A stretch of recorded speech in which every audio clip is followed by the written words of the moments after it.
বেয়াদবি করেছে ওলির সাথে বাদশা, ঘোষণা করলেন যুদ্ধকে, বন্ধ করলেন কি? প্রস্রাব। ডাক্তার কবিরাজ চিকিৎসা করতে আসলে শেষ চিকিৎসাই ধরে না। বাদশা কয় মরবো মরবো রে, আর উপায় নাই।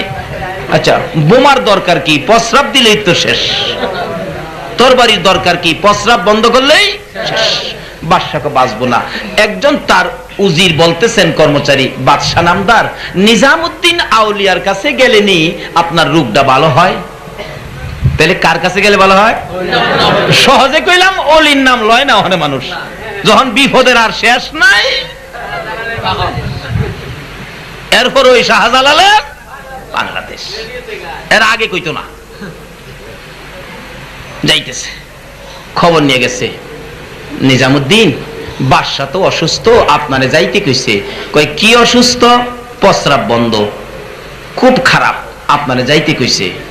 ও বাদশার অসুস্থ, আমি যাইতাম কে? অসুস্থ তো আমি না, যার অসুস্থ দরকার হলে সে মনে।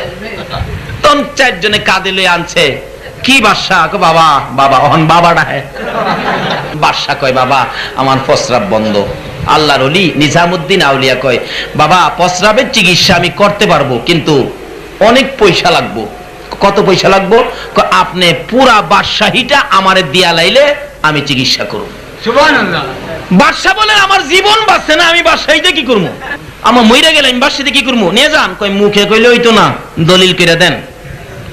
দলিল করাইছে, লেখা দিছে, নেন দলিল দিলাম। নিজামুদ্দিন আউলিয়া কন্ত যারা আল্লাহর লগে প্রেম জুড়াইছে হেরাই এই বাদশাহীর দরকার আছে? নিজামুদ্দিন আউলিয়া দলিলটা লইয়া ঠঙ্গা বানাইছে। ঠঙ্গা বানাইয়া তার কাপড়ের নিচে দিয়ে একটা দমক মারছে, মত ওষুধ দিছে, মত। তার সম্পত্তির দলিলের ঠঙ্গা দিয়া দিছে, মুত। মুত শুরু হইছে। ৪৫ জনের প্রস্রাব একজনই করছে।